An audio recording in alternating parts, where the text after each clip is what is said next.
Halo, sedulur pemilih. Selamat datang kembali di Ini Podcast KPU Wonogiri. Bersama dengan saya Cici yang akan menemani bincang-bincang kita pada episode kali ini. Sedulur pemilih, tahu gadget kan? Nah, kalau kita ngomongin gadget, sepertinya tiada hari tanpa scrolling media sosial. Iya nggak sih? Tapi sadar nggak bahwa semakin kesini, lini masa kita tuh semakin bising. Apalagi kalau topiknya sudah masuk ke ranah politik atau demokrasi. Wah, itu pasti kolom komentar bisa menjadi medan perang ini, karena banyaknya opini dan statement yang muncul dari seluruh netizen atau pengguna internet. Dan episode kali ini kita akan membahas tema yang menarik, yaitu Pancasila di tengah bising sosial media. Kita membedah langsung dari sudut pandang generasi muda. Bagaimana agar bisa tetap berada di koridor atau bagaimana tetap membumikan nilai Pancasila di tengah FOMO atau tengah riuhnya jagat maya saat ini.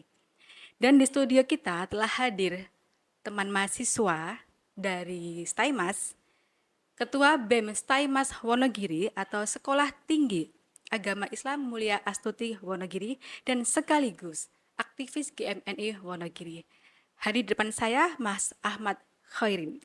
Wah, Halo Mas, ya halo Mbak Cici. sehat ini? Alhamdulillah sehat. Alhamdulillah. Selamat datang ya di ini podcast KPU Wonogiri. Ya, Terima kasih sudah berkenan hadir di sini. Baik, sama-sama. Mas Ahmad Khairin ini eh, Ketua BEM Mas ya. Mulai Eh, kapan sih Mas? itu ketua BEM mantan. Oh Kemarin mantan. udah reor, udah eh, sekarang udah nggak jadi nggak di BEM. Sekarang fokus di KMNI. Oh GMNI. Ya. Ini kalau di GMNI sebagai pengurus atau sebagai anggota? Saya sebagai sekretaris. Sekretaris GMNI. Iya. Baik, berarti pengalaman organisasinya sudah lumayan ini Mas. Jam terbangnya tinggi juga ini. Baru dikit sih. Baru dikit. Baik Mas Ahmad Khairin, sesuai dengan tema kita ya, Pancasila di tengah bising sosial media. Mas Ahmad Khairin sebagai Gen Z, sedangkan saya adalah kakaknya Gen Z, pasti nggak bisa lepas ya dari gadget. Sebenarnya menurut Mas Khairin, seberapa bising sih media sosial kita? Kalau lagi bahas soal politik. Dan menurut Mas Khairin, keriuhan itu atau kebisingan itu bikin kita semakin paham atau justru malah bikin tidak nyaman, Mas? Saya sebagai mahasiswa Hmm. dan juga Gen Z ya. Artinya kebisingan yang ada di sosial media itu sebenarnya sangat mengganggu banget ya. Itu kalau kalau menurut saya emang mengganggu banget. Ya kita bisa ambil contoh saja lah saat misal ada pemilu atau isu-isu politik nasional yang lagi naik. Hmm. Di mana kita bisa menemukan apa tren atau video pendek di IG, di TikTok atau di akun X Hmm. itu kebanyakan di kolom komentar kita bakal nemuin cemoan atau mungkin caci maki bahkan sering memojokkan atau menyudutkan perorangan. Hmm. Nah, kalau apa nyaman atau tidaknya saya bilang ini tidak nyaman. Kalau dikaitkan dengan kehidupan digital kita, Mas, menurut Mas Khairin, ada nggak dari 5 sila Pancasila itu yang dilanggar oleh netizen atau mungkin pengguna internet di jagat maya itu? Kalau kita tracking dari kelima sila yang sering dilanggar, Hmm. mungkin itu ada sila ketiga dan sila keempat. Tapi kita fokuskan ke sila keempat ini paling sering banget dilanggar oleh netizen kita atau Hmm. pengguna apa IG, TikTok Hmm. itu. Medsos ya. Hmm. Iya. Nah, uh, kita contohkan saja saat ada pemilihan atau mungkin ada isu-isu tentang politik yang lagi naik. Di situ malah kayak kesannya di kolom komentar atau mungkin orang-orang yang nge-share itu malah nyodokin atau nyudutin Hmm. personal. Jadi emang permusyawarahnya nggak ada kan harusnya di situ buat tempat kita untuk menyalurkan pendapat kita, tapi Hmm. yang terjadi malah saling caci maki, saling memojokkan. Jadi sering banget yang sila ketiga itu dilanggar. Oke, kita bicara kalau demokrasi kita ya. Hmm. Demokrasi kita itu bebas. Hmm. Ya, tapi kebebasan demokrasi kita, kebebasan berekspresi, kebebasan berpendapat itu atas dasar Pancasila. Jadi emang ada poin-poin yang nggak bisa kita keluar dari situ karena ya ideologi kita kan ideologi Pancasila. Nah, itu sih. Baik. Nah, mengenai itu tadi Mas, kan kita kan hidup di negara yang berdemokrasi.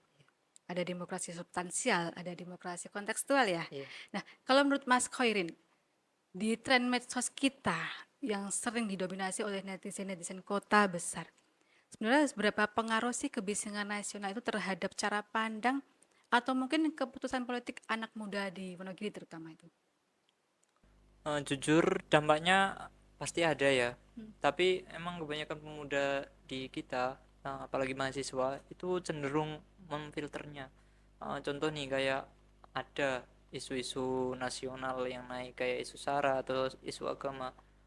Di kita kebanyakan itu kayak berpikiran begini, isu ini untungnya apa sih di kita atau dampaknya apa di kita. Jadi kita cenderung nggak terlalu peduli, tapi emang emang pasti ada dampaknya. Dan budaya di kita itu cenderung kayak mikir secara pragmatis, jadi emang lebih suka mikir-mikirin isu-isu yang ada di sekitarnya kayak isu-isu pertanian atau mungkin isu-isu irigasi. Di situ eh, isu nasional itu pasti masuk dan ada dampaknya, tapi cuma sedikit, jadi nggak terlalu masuk banget di pemuda kita. Jadi kebanyakan yang relate dengan kehidupan sehari-hari, langsung Iya. dampaknya ke masyarakat di daerah gitu ya Mas ya. Iya. Oke. Mas Khairin udah pernah lihat medsos KPU Wonogiri belum sih? Udah, cuma beberapa. Sudah lihat ya. Iya. Kira-kira ada nggak yang mungkin bisa disampaikan terkait media sosial KPU? Sudah substansial atau belum? Atau bagaimana kalau menurut Mas Khairin? Saya rasa udah sih, tapi kan saya emang belum nonton semua kontennya ya, cuma beberapa yang pendek-pendek itu, video Hmm. pendek-pendek itu. Tapi saya rasa udah bagus, cuma ya mungkin nanti ada penambahan gitu. Udah follow kan? Belum, kalau Cie. belum belum Ini tuh. saya promosi konten nih media sosial nih. Nanti follow ya. Iya, Sekalian nanti follow. masukan-masukan lah biar lebih bagus lagi Ya, konten kita. siap Gitu. siap. Oke. Baik Mas, mengingat ini ya Mas, mahasiswa itu kan pasti punya kreativitas digital yang tinggi. Dan KPU juga punya tugas tersendiri, punya visi misi tersendiri seperti edukasi, sosialisasi atau apapun lah. Sesuai dengan tugas pokoknya KPU sebagai penyelenggara pemilu. Nah, kira-kira bentuk kolaborasi apa Mas yang efektif, yang paling efektif antara KPU Kabupaten Wonogiri dengan mahasiswa ya mungkin buat menangkal hoax yang beredar di dunia maya begitu. Kalau soal itu mungkin kolaborasi yang paling cocok menurut saya itu bentuknya kayak trending invest. Hmm. Itu kayak kayak gini, KPU Wonogiri itu merangkul mungkin organisasi kemahasiswaan ya. Mungkin ada Himabudi, Himapro atau BEM Hmm. dan yang lain-lain tuh. Nah, KPU menyajikan data pemilu Hmm. dan biarin mereka mahasiswa yang itu yang mengelola dengan cara mereka mungkin buat konten dengan cara bahasanya Wonogiren. Hmm. Itu kan mungkin lebih menarik juga, dan itu mungkin lebih ke apa ya, lebih bagus lah, bagus lagi, dan penerjemahan masyarakat juga penerimaannya lebih gampang. Gitu. Jadi pakai bahasa sehari-hari, bahasa yang mudah dimengerti untuk semua kalangan ya, terutama untuk Gen Iya. Z begitu. Iya kayak gitu. Oke, nanti lain kali bisa ya Mas kolaborasi atau mungkin disampaikan ke pimpinan ke KPU. Kan Bisa banyak sih. juga sih mahasiswa yang sudah magang di sini dari STABN juga ada, dari adik-adik PKL itu yang dari SMK mana Dek? Ayo, Oh, sendiri. Sudirman semua nih. Tapi masih ada lagi yang SMA lain ya, SMK 1 negeri. Baik Mas, ini terakhir sekaligus closing statement. Terakhir nih Mas. Apa pesan dari Mas Khairin yang ingin disampaikan ke anak muda, ke generasi muda di Wonogiri khususnya ya, agar medsos atau media sosial mereka tuh tidak cuma ramai, tidak cuma FOMO yang asal-asalan begitu ya, Iya. tapi berbobot dan bisa menjadi ruang demokrasi yang sehat sesuai dengan nilai Pancasila. Ini Saya bawa catatan nggak apa-apa ini. Nggak Saya apa-apa, ada silakan. pesan-pesannya. Mau bawa spanduk besar atau mau bawa apa? Saya baca catatan ini. Nah, ini mungkin untuk pesan-pesan untuk kawan-kawan Hmm. pemuda Wonogiri, khususnya mahasiswa atau generasi Z ya. Gawe di tangan kita adalah senjata. Jangan biarkan algoritma media sosial yang mempertontonkan kebencian dan provokasi mencuri kedaulatan berpikir kita. Ingatlah kembali,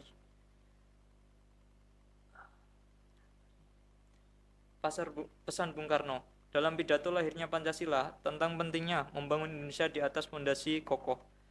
Bung Karno berkata, persatuan, persatuan, persatuan. Kita harus mempunyai jiwa yang mengatakan Indonesia adalah satu, tanah airku adalah satu, bangsaku adalah satu, bahasaku adalah satu. Jika di timeline media sosial kita selalu memecah belah, jangan ikut terjerumus. Hebat, luar biasa dipetikan dari Soekarno, Presiden RI kita ya Mas ya. Iya. Tepuk tangan dong teman-teman. Oke. Baik, terima kasih Mas Khairin, terima kasih atas perspektif dan ide segarnya. Terima kasih telah hadir di ini podcast KPU Wonogiri. Semoga lain waktu kita bisa ketemu lagi ya, di lain Siap, kesempatan, siap. di lain event lagi, dan jangan kapok untuk hadir di podcast KPU Wonogiri. Terima kasih.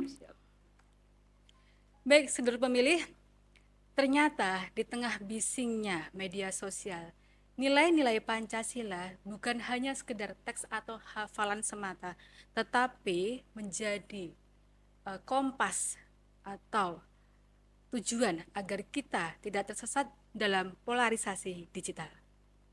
Dan buat seluruh pemilih semuanya, yuk bersama-sama kita bikin ruang digital kita menjadi tempat yang positif, lebih sehat dan juga ramah demokrasi.